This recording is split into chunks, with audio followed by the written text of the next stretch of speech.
ಸ್ವಲ್ಪ ಉಳುವವನೇ ಭೂಮಿಯ ಒಡೆಯ ಅನ್ನೋ ಕಾನ್ಸೆಪ್ಟ್ ಇದೆ. ಅದು ನಿಮಗೆ ಮುಂಚೆನೇ ಗೊತ್ತಿತ್ತಾ ಈ ಥರ ಕಾನ್ಸೆಪ್ಟ್ ಇದೆ ಅಂತ ಕತೆ ಹೇಳೋವಾಗೇ ಅದು ಲೈನ್ಸ್ ಎಲ್ಲ ಹೇಳಿದ್ರಾ ಅಂತ?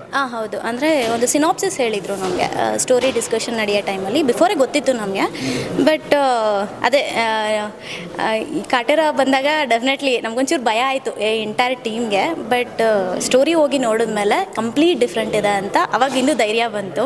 ಆಮೇಲೆ ಆ ಕಾಟೇರನ ವೆಲ್ಕಮ್ ಮಾಡಿದ್ದಿದೆಯಲ್ಲ, ಸೊ ಆ ಥರ ಕಂಟೆಂಟ್ಗೆ ಜನ ಎಷ್ಟು ಕ್ರೇಜ್ ಇದೆ ಅನ್ನೋದನ್ನು ನೋಡಿ ಇನ್ನೂ ಖುಷಿ ಆಯಿತು. ಡೆಫಿನೆಟಾಗಿ ನಮ್ಮ ಮೂವಿ ಇನ್ನೂ ವಿಭಿನ್ನವಾಗಿದೆ ಅಂತ ಹೇಳೋದಕ್ಕೆ ಇಷ್ಟಪಡ್ತೀನಿ.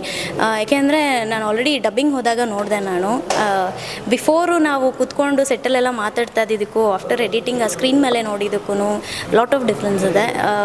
ಎಲ್ಲರೂ ಹೇಳ್ತಿದ್ದಾರೆ ಹೊಸಬ್ರು ಅಂತ ಅನ್ನಿಸ್ತಿಲ್ಲ, ಆ ಥರ ಮಾಡಿದ್ದೀರಾ ಮೂವಿ ಅಂತ ಹೇಳಿ. ಹೋಪ್ಫುಲಿ ಅದೇ ಥರ ಬಂದಿದೆ ಅಂತ ಅನ್ಕೊತೀನಿ. ಅಂದರೆ ಈಗ ಕಂಟೆಂಟ್ ನೀವು ಅಂದ್ಕೊಂಡಿದ್ದಂಗೆ ಸೊ ಎಲ್ಲ ಒಂದು ಕಡೆ ಭಯ ಆಯಿತು ಅಂತ ಹೇಳಿದ್ರಿ. ಅಂದರೆ ಅದರಲ್ಲಿ ಉಳುವವನೇ ಭೂಮಿಯ ಒಡೆಯ ಅಂತ ಒಂದು ಸ್ಟಾರ್ಟ್ ಆಗುವಾಗ ಒಂದು ಜರ್ನಿ ಅಂದರೆ ಸ್ಟಾರ್ಟ್ ಆಗ್ತಾ ಇದೆ ಈ ಥರ, ಇನ್ನೂ ಒಂದು ಲೈನ್ನ ತೊಗೊಂಡು ಹೋಗ್ತಾರೆ. ಲೈನ್ ಏನಿರ್ಬೋದು ಅಂತ ಎಕ್ಸ್ಪೆಕ್ಟ್ ಮಾಡಿ? ಓಕೆ, ಸ್ಟೋರಿ ಹೇಳಂಗೂ ಇಲ್ಲ, ಬಿಫೋರ್ ಡೈರೆಕ್ಟರ್ ಎಲ್ಲ ಸ್ಟ್ರಿಕ್ಟಾಗಿ ಹೇಳ್ಬಿಟ್ಟಿದ್ದಾರೆ. ಬಟ್ ಖಂಡಿತವಾಗ್ಲೂ ತುಂಬಾ ಚೇಂಜಸ್ ಇದೆ ನಿಮಗೆ ಅದರಲ್ಲಿ. ಕಾಟೇರನಲ್ಲಿ ಯಾವ ಥರ ಬಂತು ಅನ್ನೋದಿದೆ. ಸೊ ನಮ್ಮದ್ರಲ್ಲೂ ಹೇಳ್ತಾರೆ ಹೆಂಗೆ ಬಂತು ಅಂತ ಹೇಳಿ. ಬಟ್ ಅದಾದಮೇಲೆ ಏನೇನಾಯಿತು, ಕೆಲವು ರಿಯಲ್ ಇನ್ಸಿಡೆಂಟ್ ಫ್ಯಾಕ್ಟ್ಗಳನ್ನ ಹೇಳಿದ್ರು. ಸೆಟ್ ಟೈಮ್ ಅಂದರೆ ಶೂಟಿಂಗಲ್ಲಿ ನನಗೆ ಕೆಲವು ಸೀನ್ಗಳಲ್ಲಿ ನಿಜವಾಗ್ಲೂ ಅಳ್ತಿದ್ದೆ. ಅಂದರೆ ಈ ಥರ ಎಲ್ಲ ಇದನ್ನೆಲ್ಲ ಫೇಸ್ ಮಾಡಿದ್ರ ಅಂತ ಕೆಲವು ರಿಯಲ್ ಫ್ಯಾಕ್ಟ್ನ ಕಲೆಕ್ಟ್ ಮಾಡಿರೋ ಅಂತಹ ಮೂವಿ. ತುಂಬಾ ಹಾರ್ಟ್ ಟಚಿಂಗ್ ಅಂತ ಅನಿಸುತ್ತೆ. ಸೊ ನಮ್ಮಲ್ಲೇ ನಮ್ಮ ಸುತ್ತಮುತ್ತ ಇರೋರಿಗೆ ಯಾರಿಗೋ ಏನೋ ಆಗ್ತಿದೆ ಅನ್ನೋ ಥರ ಫೀಲ್ ಕೊಡುತ್ತೆ. ಸೊ ಕತೆ ಹೇಳೋದಿಲ್ಲ, ಬಂದು ನೀವು ನೋಡಬೇಕು. ಆ್ಯಂಡ್ ಇದು ಸಿನಿಮಾ ಸೊ ತುಂಬ ರಿಯಲಿಸ್ಟಿಕ್ ಆಗಿ ಬಂದಿದೆ. ಸೊ ಆ್ಯಕ್ಚುಲಿ ಲಾಸ್ಟ್ ನೀವೇ ಹೇಳ್ದಂಗೆ ಕಾಟೇರ ತುಂಬ ದೊಡ್ಡ ಬ್ಲಾಕ್ ಬಸ್ಟರ್ ಹಿಟ್ ಆಗಿದೆ ಕನ್ನಡ ಇಂಡಸ್ಟ್ರಿಗೆ. ಸೊ ಆ ಒಂದು ಸಕ್ಸಸ್ ನಿಮ್ಗೆ ಅನಿಸ್ತಾ ಇದೆಯಾ? ಸೊ ಜನ ಖಂಡಿತ ಇದನ್ನು ಅಕ್ಸೆಪ್ಟ್ ಮಾಡ್ತಾರೆ ಅಂತ? ಸರ್, ಕಾಟೇರ ಕಂಪೇರ್ ಮಾಡಿದ್ರೆ ಫಸ್ಟ್ ಆಫ್ ಆಲ್ ತುಂಬ ಹ್ಯಾಪಿಯಾಗಿ ಫೀಲ್ ಆಗ್ತದೆ ನಮಗೆ. ತುಂಬ ಜನ ಈ ಟ್ರೋಲ್ ಪೇಜಸ್ ಆಗಿರ್ಬೋದು, ಎಷ್ಟೊಂದು ಜನ ಇನ್ಸ್ಟಾಗ್ರಾಮಲ್ಲಿ ಟ್ಯಾಗ್ ಮಾಡಿ ಕಳಿಸ್ತಿದ್ರು ನಮಗೆ.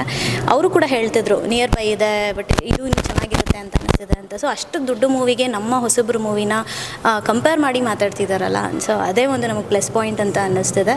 ಸೊ ಸ್ಟೋರಿ ವೈಸ್ ತುಂಬಾ ಸ್ಟ್ರಾಂಗ್ ಇದೆ. ಸೊ ಹೊಸಬ್ರಾಗಿರ್ಬೋದು ನಾವು, ಬಟ್ ಟ್ರೈಲರೆಲ್ಲ ಲಾಂಚ್ ಆದಾಗ ನಿಮಗೆ ಆಲ್ರೆಡಿ ರೆಸ್ಪಾನ್ಸ್ ಬರ್ತಿದೆ ನಮಗೆ.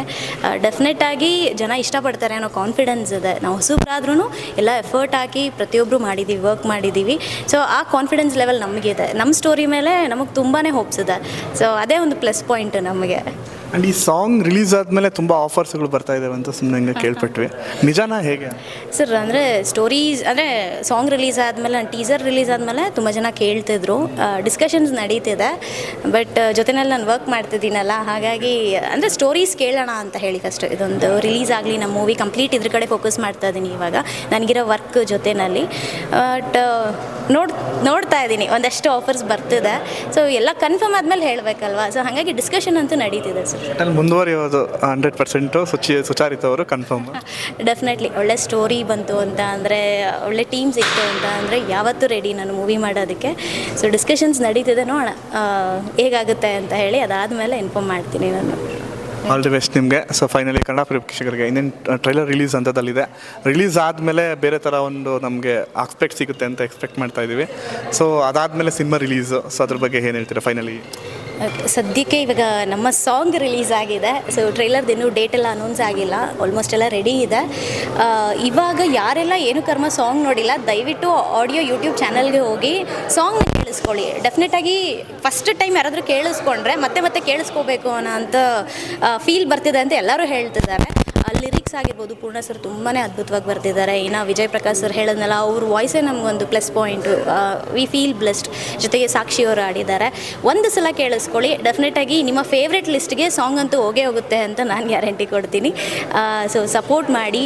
ನಮ್ಮಂಥ ಹೊಸಬ್ರಿಗೆ ನಿಮ್ಮ ಸಪೋರ್ಟ್ ತುಂಬಾ important. Thank you. All the best ನಿಮಗೆ. Thank you so much sir.